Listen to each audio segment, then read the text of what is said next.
प्यारे बच्चों, इस YouTube चैनल में आप सबका स्वागत है। आज का हमारा टॉपिक है विज्ञान कक्षा 7 अध्याय 13 अपशिष्ट जल की कहानी। अपशिष्ट जल झाग से भरपूर तेल मिश्रित काले भूरे रंग का जल सिंक, शौचालय आदि से नालियों में जाने वाले जल को अपशिष्ट जल कहते हैं। जल हमारी जीवन रेखा। स्वच्छ जल हमारी मूलभूत आवश्यकता है। दुर्भाग्य से स्वच्छ जल सभी को उपलब्ध नहीं है। एक रिपोर्ट के अनुसार 1 अरब से अधिक व्यक्तियों को सुरक्षित पेयजल उपलब्ध नहीं है। इसी कारण विश्व की जनसंख्या का बहुत बड़ा भाग जल संबंधित रोगों से पीड़ित है। जल आपूर्ति की कमी के कारण जनसंख्या वृद्धि, औद्योगिक विकास, कुप्रबंधन आदि। विश्व जल दिवस 22 मार्च 2005 को मनाया जाता है। जीवन के लिए जल पर कार्य के लिए 2005 से 2015 की अवधि को अंतर्राष्ट्रीय दशक के रूप में घोषित किया गया। इसका मुख्य उद्देश्य उन व्यक्तियों की संख्या को घटाना है जिन्हें सुरक्षित पेयजल उपलब्ध नहीं है। प्यारे बच्चों, इसमें यह लोगो है वाटर फॉर लाइफ 2005 से 2015। इसको अंतर्राष्ट्रीय दशक के रूप में मनाया गया। जीवन के लिए जल का लोगो।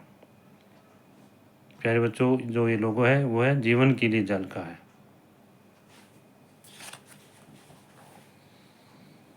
वाहित मल उपचार।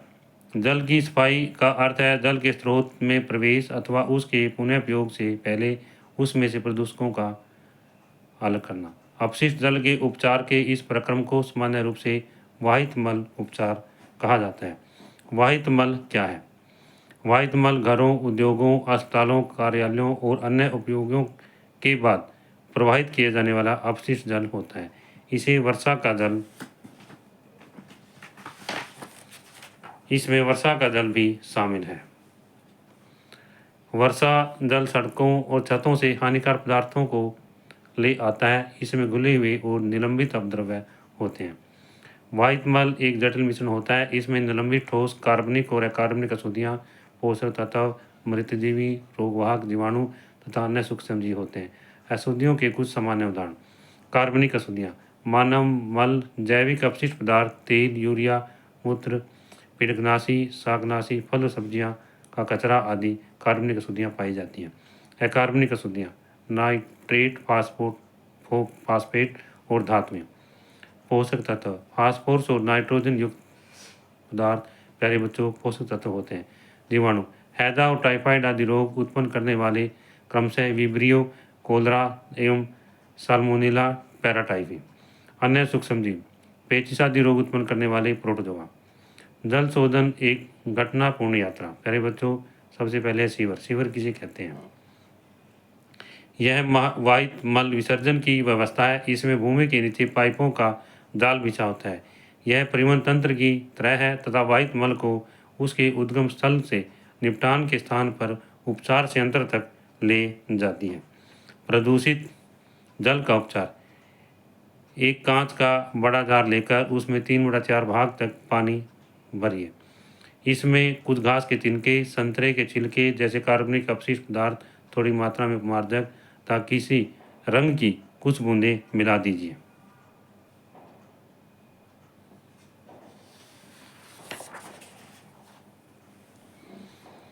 जार का ढक्कन लगाकर अच्छी तरह हिलाकर इसको 2 दिन तक धूप में रखें।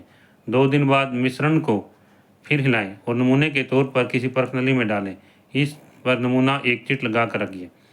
कांच के जार में शेष बचे मिश्रण को जल जीवशाला एक्वेरियम के वातित्र से कई घंटों तक वायु के बुलबुले गुजारें। यदि वातित्र नहीं है तो यांत्रिक विलोडक अथवा मिक्सर का प्रयोग कीजिए। इसमें इसे कई बार विलोडित कीजिए। अगले दिन इस वातन प्रक्रम के बाद परखनली में दूसरा नमूना डालिए तथा इस पर नमूना 2 लिखिए। फिल्टर पत्र को मोड़कर शंक्वाकार बनाकर इसे स्वच्छ पानी से गीला करके इसको कीप में लगा दीजिए। कीप को स्टैंड में रखिए। कीप में पहले बालू, फिर उसके ऊपर महीन बजरी और अंत में मध्यम साइज की बजरी की परतें बिछाइए।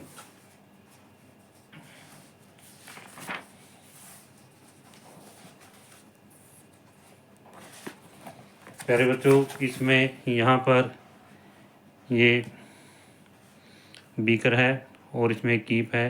कीप में चन्ना कागज़ लगा दिया हमने यहाँ पर। और यहाँ पर क्या है, ये सबसे नीचे क्या रेत है, यहाँ पर मध्यम आकार की बजरी है, इसी थोड़ी बड़ी आकार की बजरी है। वातित द्रव को फिल्टर करने का प्रक्रम।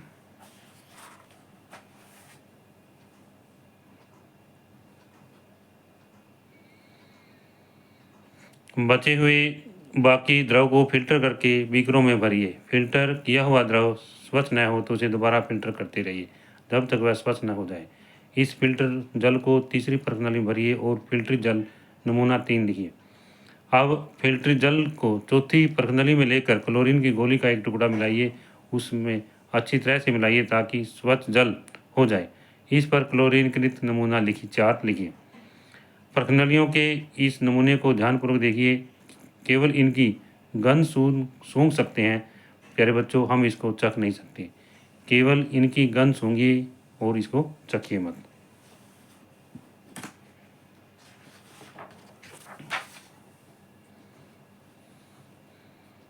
वातन के बाद रंग व गंध में परिवर्तन हो जाता है। प्यारे बच्चों, बालू से फिल्टर करने में अशुद्धियाँ दूर हो जाती हैं, क्लोरीन से जल की गंध दूर हो जाती है तथा इस प्रकार हमें स्वच्छ जल प्राप्त हो जाता है। अपशिष्ट जल उपचार संयंत्र, इसमें है भौतिक, रासायनिक एवं जैविक प्रक्रम सम्मिलित है। प्यारे बच्चों, इस विधि के अंदर भौतिक, रासायनिक और जैविक प्रक्रम सम्मिलित है।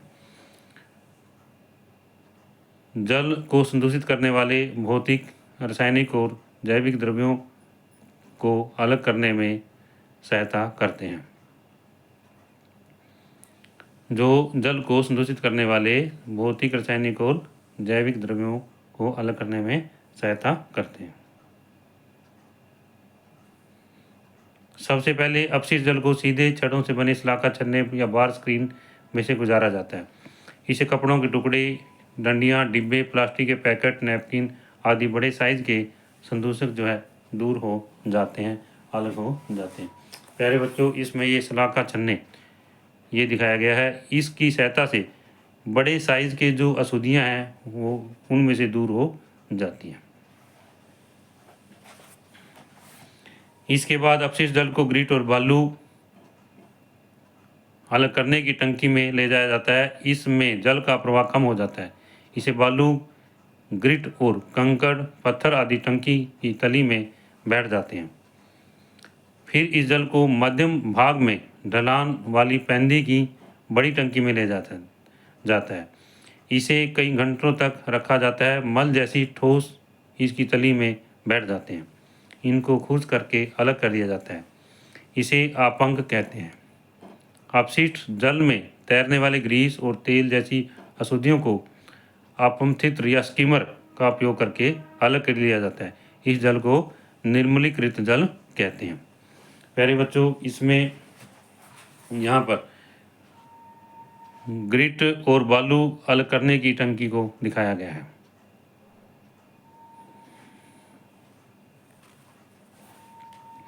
निर्मलीकृत जल में पंप द्वारा वायु को गुजारा जाता है, जिससे इसमें वायुवीय जीवाणुओं की वृद्धि होती है। ये जल में बचे हुए मानव अपशिष्ट पदार्थ, खाद्य अपशिष्ट पदार्थ आदि का उपभोग कर लेते हैं। कभी कभी क्लोरीन अथवा ओजोन जैसे रसायनों से रोगाणु रहित करना आवश्यक होता है। इसमें प्यारे बच्चों एक चित्र दिखाया गया है, जल अपम चित्र।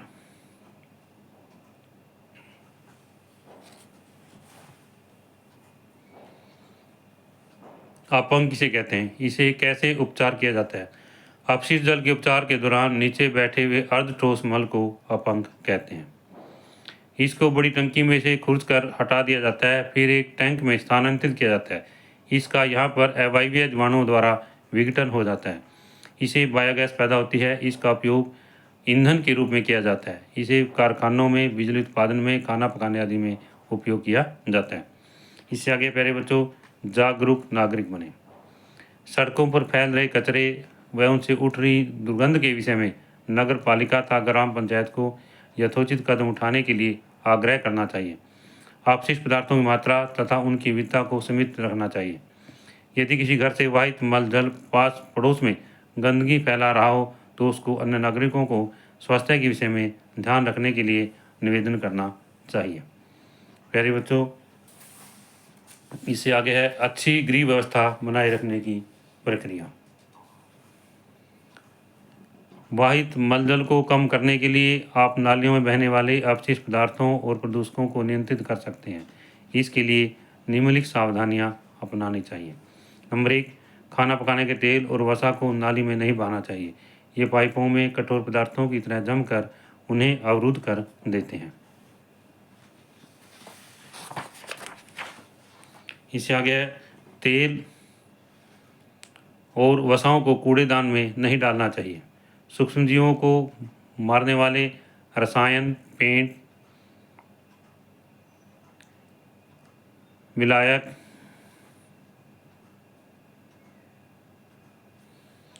कीटनाशक, मोटर तेल, औषधियों आदि को नाली में नहीं बहाना चाहिए।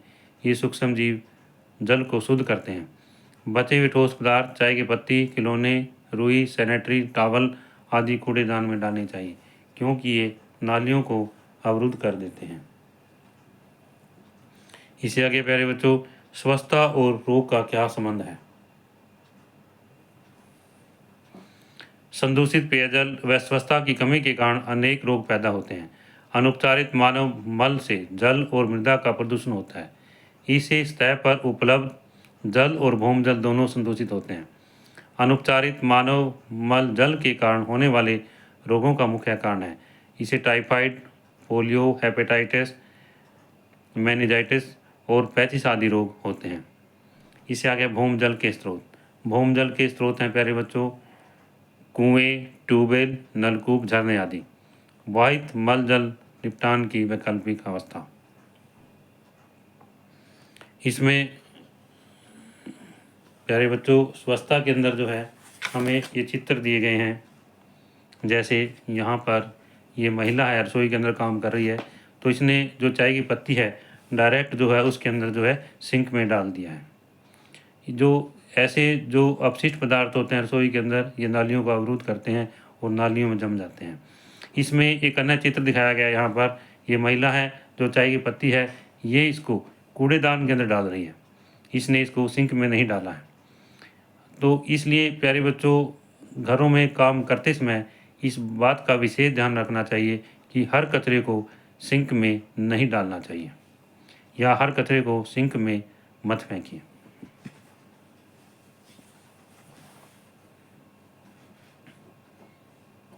वाहित मल निपटान की वैकल्पिक अवस्था। सेप्टिक टैंक, रासायनिक शौचालय, कंपोस्टिंग पिट आदि इसके उदाहरण हैं। सेप्टिक टैंक ऐसे स्थान जहां मल वहन की कोई व्यवस्था नहीं है, जैसे अस्पताल, अलग थलग बने भवन या 4-5 घरों के समूह, उन स्थानों पर सेप्टिक टैंक का उपयोग किया जाता है। बायोगैस संयंत्र। शौचालय से मल बंद नालियों के द्वारा सामूहिक बायोगैस यंत्रों में चला जाता है। इससे उत्पन्न होने वाली बायोगैस का उपयोग ऊर्जा के स्रोत के रूप में किया जाता है। सार्वजनिक स्थलों पर स्वच्छता। सार्वजनिक स्थानों पर स्वच्छता बनाए रखने में हम सभी योगदान कर सकते हैं। हमें इधर उधर कूड़ा करकट नहीं फेंकना चाहिए तथा कूड़े करकट को कूड़ेदान में डालना चाहिए। यदि कूड़ा दान न हो तो अपना कचरा घर में लाकर कूड़ेदान में ही डालना चाहिए। प्यारे बच्चों, हमें स्वच्छता का विशेष ध्यान रखना चाहिए। इससे आगे निष्कर्ष। पर्यावरण को स्वच्छ और स्वस्थ बनाए रखने में हम सभी को अपनी भूमिका निभानी चाहिए। जल स्रोतों को प्रदूषित होने से बचाने के लिए अपना उत्तरदायित्व समझना चाहिए। प्यारे बच्चों, महात्मा गांधी ने कहा था, मानवीय और पथ प्रदर्शक कार्य प्रारंभ करने के लिए किसी को भी किसी दूसरे का मुंह नहीं देखना चाहिए। प्यारे बच्चों, यदि यह वीडियो आपको अच्छी लगे तो आप इसको लाइक ज़रूर करना, और जो बच्चे इस चैनल पर नए हैं वो इस चैनल को सब्सक्राइब ज़रूर करना, ताकि गणित व विज्ञान की वीडियो आपको मिलती रहे।